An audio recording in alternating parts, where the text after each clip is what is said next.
He sketched their faces in clubs, smiled, then followed them home and ended their lives. They called him the Doodler. He had a name, but fear kept it secret. It began in January 1974. San Francisco was alive with disco, rebellion, and quiet secrets. In the post-Stonewall era, the Castro District and Ocean Beach had become havens for gay men, safe places to meet, drink, and exist. But safety was always an illusion. One morning, a dog walker near Ocean Beach found a body. Male. White. Late 20s. Fully clothed. No wallet. No ID. He had been stabbed more than a dozen times. There was no sign of struggle. Just clean cuts. Cold precision. The killer had waited until the victim trusted him.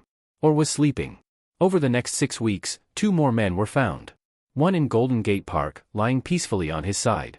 The other outside a beach shack, hands curled like he had been dreaming. Same method. Same pattern. All had stab wounds. All had been killed late at night. All were gay men who had recently been seen at bars or clubs near Polk Street. Then police found something else. One survivor. A man who said he had picked up a stranger, a soft-spoken black man in his 20s, who drew his picture on a napkin, complimented his smile, and seemed kind. Until he pulled a knife.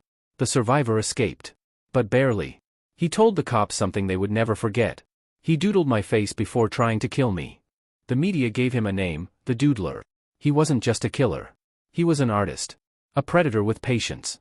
He would sit in clubs, mostly gay bars or diners after hours, and draw quick portraits of the men he was watching. He wasn't loud. He didn't dance. He observed. He made them feel seen. Several survivors described the same routine. The Doodler would engage them by sketching their face, sometimes in charcoal, sometimes with a ballpoint pen, then offer the drawing as a gift. That gesture broke the ice. The victims felt flattered. He would then suggest a walk. Or a ride. Or a visit to a secluded beach to draw the stars. That's where they died. Between 1974 and 1976, police believed at least 14 men were attacked. Possibly more. 5 confirmed dead. And then came the shock. Police found a suspect. A man who matched the description. Had a history of mental health issues. Had been detained more than once for suspicious behavior. But there was a problem. 3 key witnesses, all survivors, refused to testify. The late 1970s were a paradox. San Francisco was known for its growing LGBTQ community. But in reality, fear still ruled the streets. Gay men lived in the shadows. Jobs could be lost. Families would disown. Outing oneself wasn't just social suicide, it could destroy lives. So when detectives asked the witnesses to speak up, to come forward in court, they said no. One was a well-known entertainer. The other, a foreign diplomat. The third, a married man with a secret life. They refused to appear in public. They refused to take the stand. The Doodler walked free. He had a name. But that name was never released to the public. Even the case files were sealed for years. And in a city full of noise and color, a man who hunted with paper and pen vanished back into the fog. The case went cold. But it never died.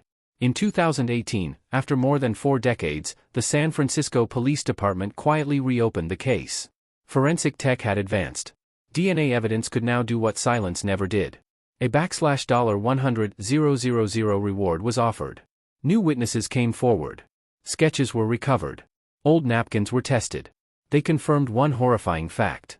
The Doodler may still be alive. In 2022, police announced they had identified 6 possible victims, including several unsolved stabbings and a man found in his apartment, door unlocked, portrait half-finished on the table. The prime suspect was still living in the Bay Area. Still uncharged. Still unnamed. Why? Because to prosecute, the police would need surviving victims to come forward again. Even in modern times, that silence still lingers. In communities once taught to hide, some secrets never leave the shadows. The Doodler's sketches were never found. Some believe he kept them. Stored them. Portraits of men he watched. Men he followed. Men he drew and then destroyed. Today, the Castro district thrives. But some older patrons at the bars glance at newcomers with caution. Because in a crowd, the Doodler wouldn't stand out. He didn't dance. He didn't drink. He just sat. Smiling. And drew your face.